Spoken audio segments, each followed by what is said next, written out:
제거한다, 염증을 없앤다, 재생이 수독되는 겁니다. 그게 오게 되면 사실은 어깨 관절 다 같이 망가지는 거죠. 그러니까 어느 게 먼저 망가지냐, 어느 게 먼저 증상을 나타내냐의 문제입니다.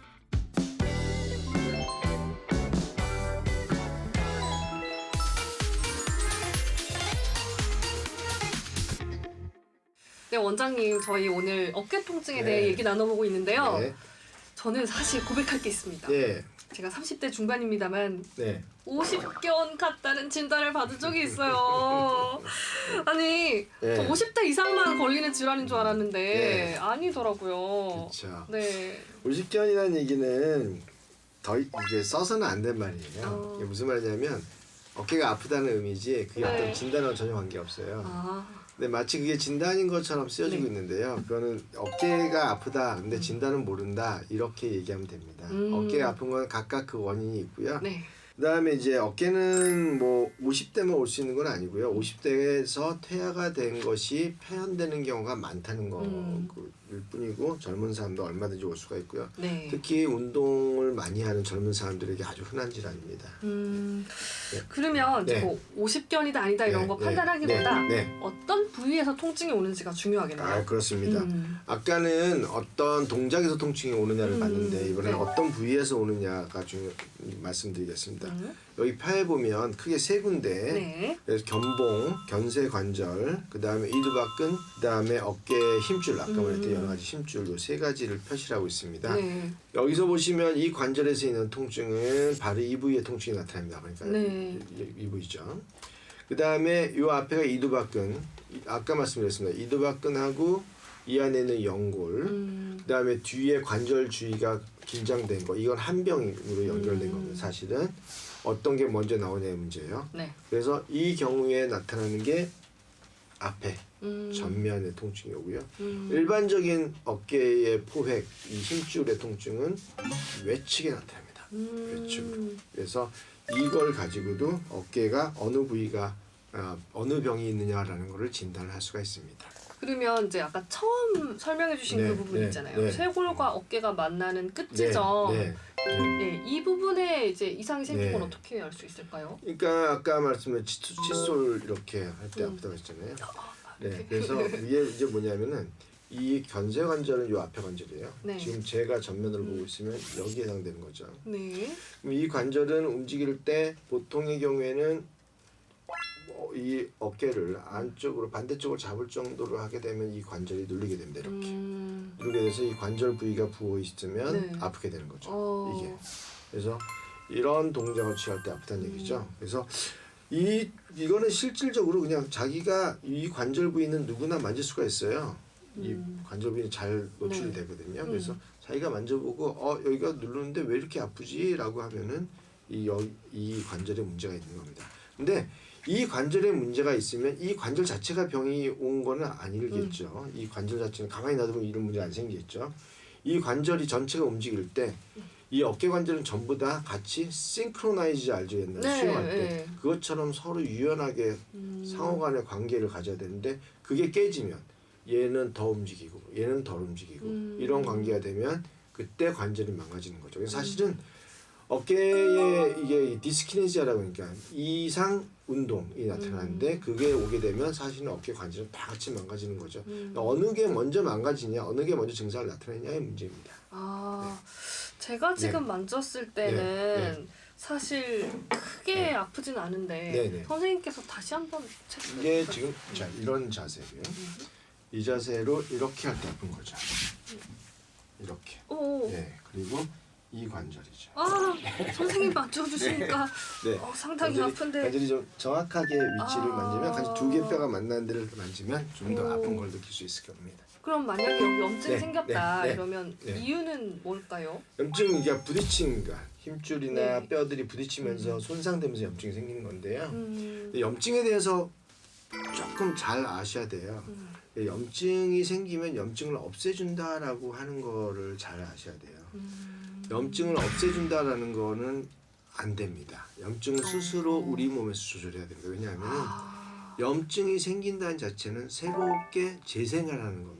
망가진 데를 고치는 게 염증입니다. 그렇기 때문에 염증을 제거한다, 염증을 없앤다, 심지어는 염증을 청소한다 뭐 이런 네. 얘기도 하는데 그건 안 되는 겁니다. 그러면 불가능하네요. 재생이 스톱되는 겁니다. 그래서 그거는 우리 몸의 퇴화를 유발하는 것이기 때문에 결코 좋은 방법이 아닙니다. 네. 그러면요 네. 힘줄이 손상되는 네. 경우에는 네. 이제 손상된 부위가 어디인지에 따라 네. 뭐 팔을 뻗거나 위로 올리거나 네. 돌리거나 할 네. 때 네. 이제 특정 행동에서 통증이 나타나지 않을까 그렇습니다. 싶어요. 예, 네. 그것이 이제 아까 말씀드렸듯이 크게는 어렵게는 말고 크게 쉽게 하는 머리 빗기라든가 양치질하기라든가 반대편 어깨를 잔다든가 뭐 이런 동작으로 인해서 통증을 아까처럼 진단할 수 있고 지금 네. 현재 아픈 부위 자기가 어떤 부위가 아프냐라는 거를 그림에 표시된 것처럼만 봐도 아 대충 내가 어떤 병이다라는 걸 쉽게 알 수가 있습니다. 그러면 선생님 네. 회전근개 네, 네.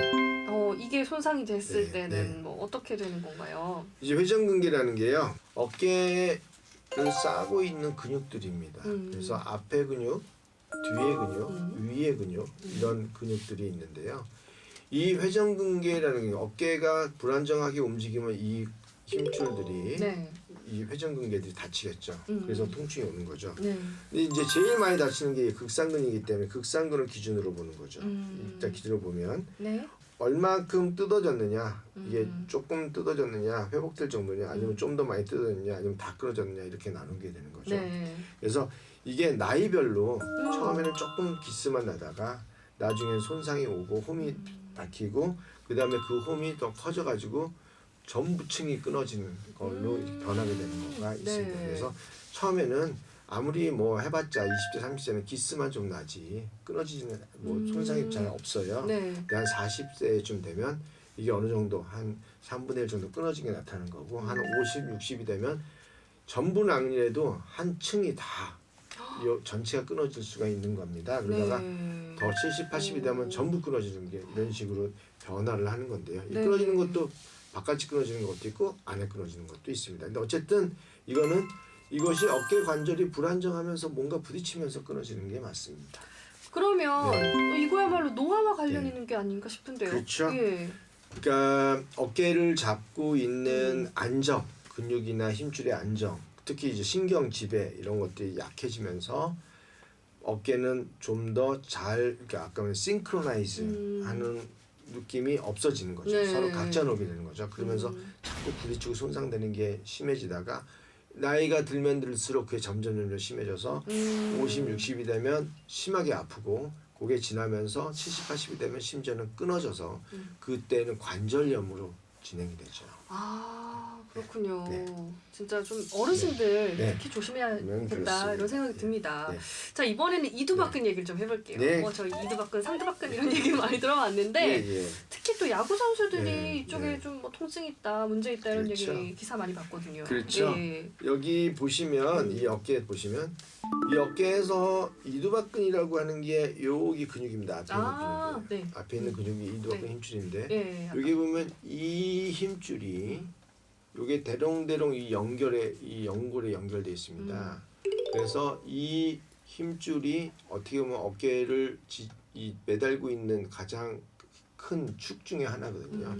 그래서 요것이 손상되면 요 안에 연골을 뜯어요. 아. 네, 그리고 이 이두박근 요 앞에 요 안에 인대가 하나 있어요. 요 인대가 이두박근을 모든 이게 딱 막고 있거든요. 이게 바깥으로 빠져나가면 안 되니까. 근데 여기서 마찰이 심하면 이 부위가 쉽게 부어요. 네. 그러면서 염증도 아주 많이 잘 생깁니다. 아. 그리고 이두박근이 이렇게 망가진 상태에서 퇴화가 계속 된 상태에서 여기서 마찰이 계속 진행되거나 이 힘줄이 계속 잡아당겨지면 네. 이게 결국엔 끊어져가지고 실제로 이렇게 알통이 볼록 나오잖아요. 그래서 근데 이두박근이 끊어지면 이렇게 뽀빠이처럼 이렇게 나와요. 그래서 그건 이두박근이 끊어진 겁니다. 근데 그러면 이 네. 통증 때문에 네, 팔을 못 네. 움직이는 사람도 있을 것 같은데요. 네, 그렇습니다. 네. 아까 말씀드렸듯이 아까 야구 선수들은 어깨 뒤에 관절 주머니가 긴장되면서 이두박근 이두박근 이 안에 연골이 부딪히고 이두박근도 같이 망가지자고 했지 않습니까? 이거는 부분적으로 긴장되는 거고요.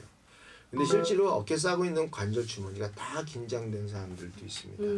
근데 그게 긴장되다가 오래되면은 이 주위에 이게 유착이 돼버리는 거죠. 유착. 붙어버리는 예. 거죠. 그래서 관절 주위가 단단하고 잘 움직이지 않다 보면 거의 모든 운동 범위가 좁아져요.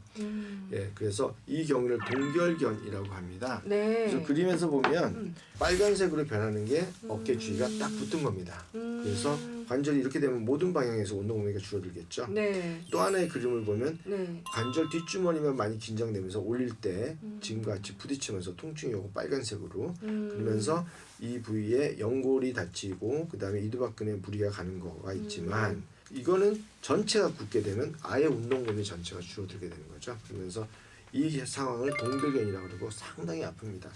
동결견은 이제 한 6개월이나 1년 사이에 좋아지는 분들 꽤 많지만 실제로 상당히 많은 수는 수년 동안 지속되는 경우도 많습니다. 그래서 이거는 움직이지 않으면 우리 몸은 반드시 퇴화합니다. 네. 움직이지 않은 자체는 근육이나 힘줄이나 인대나 연골이나 이런 것들 퇴화가 빨리 되기 때문에 가능하면 빨리 움직여서 정상을 찾도록 해줘야 됩니다.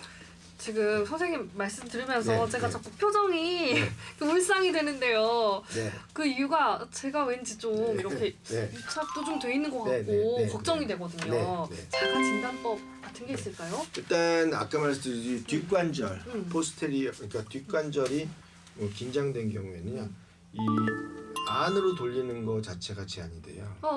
안으로 돌리는 자체가 제한이 되는 건데 네. 지금 아프잖아요, 돌리는 네. 게. 예. 그다음에 안으로 돼서 어깨를 이렇게 들어 올리는데 보통의 경우에는 반대쪽 견갑골까지 어깨가 올라가야 되는데 지금 현재는 이게 가운데 허리밖에 안 올라가거든요.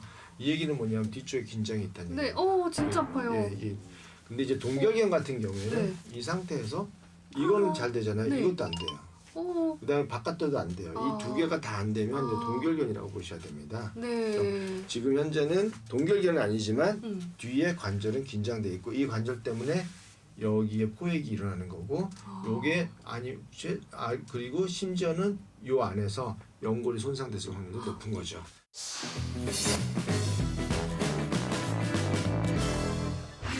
아니 오늘 진행자를 섭외하신 게 아니라 사례자를 섭외하신 것 같은데요. 괜찮습니다. 저는 오늘 또 안강 선생님을 네. 통해서 제 네. 건강이 더 좋아질 거라는 믿음이 생기고 있어서요. 해봐야죠. 희망적으로 좀 정리를 해보도록 하고요.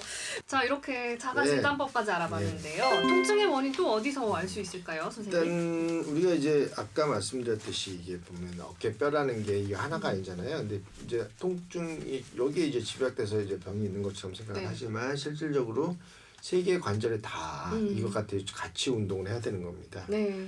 그래서 여기 그림을 보면 이 뼈 자체가 어깨가 움직임에 따라 가지고 자기 위치를 못 잡고 반대하고 비대칭적으로 움직이는 걸 보이시죠? 네. 그 이유는 이거를 연결하는 근육들이 약화가 된 것이나 혹은 일부가 긴장되거나 네. 어떤 면에서 운동 방향을 바꾸게 되겠죠. 그러면 이게 싱크로나이즈하는 운동이 되지 않으니까 당연히 그 결과로 어깨 관절이 망가지겠죠. 이 두 개 관절들이. 그러니까 일지로 우리가 이 관절 자체에서 오는 게 일차성이고 이 견갑골을 움직이거나 주위의 것들에 의한 게 2차성이라고 생각한다면 실제로 이것이 1차성과 2차성이 보통 같이 오는 겁니다. 근데 보통 1차성 MRI나 이런 엑스레이에서는 1차성만 나오지 실제로 전반적인 변화에서 의해서 나타나는 것들은 알 수가 없잖아요. 근데 이것은 의학적 검사를 통해서 결국은 알아내야 됩니다. 그래서 사실은 이거는 결과고 네. 실제로 주위의 것들이 원인이 되는 경우가 더 많습니다. 알겠습니다. 네. 자, 어깨 통증 일으키는 여러 가지 네. 원인들 네. 알아봤습니다. 네. 여러분 이거 좀 아프시면요, 단순히 좀 피곤하다 이렇게 생각하지 마시고 네. 제대로 검사를 해볼 필요가 있을 것 같아요. 오늘 4개 말씀드린 견쇄관절염, 이두박근염, 회전근개염, 그다음 동결견 네. 4개만 알아도 사실은 어깨 통증의 한 80~90%는 아는 거 아니겠습니까? 네. 너무 많이 맞으면 퇴행성 변화가 더 많이 올 수 있기 때문에 한 번, 길어봤자 2번 PD님, 네. 작가님 네. 다 아까 저희 네. 어깨 통증 한다니까 저 좀 봐주세요.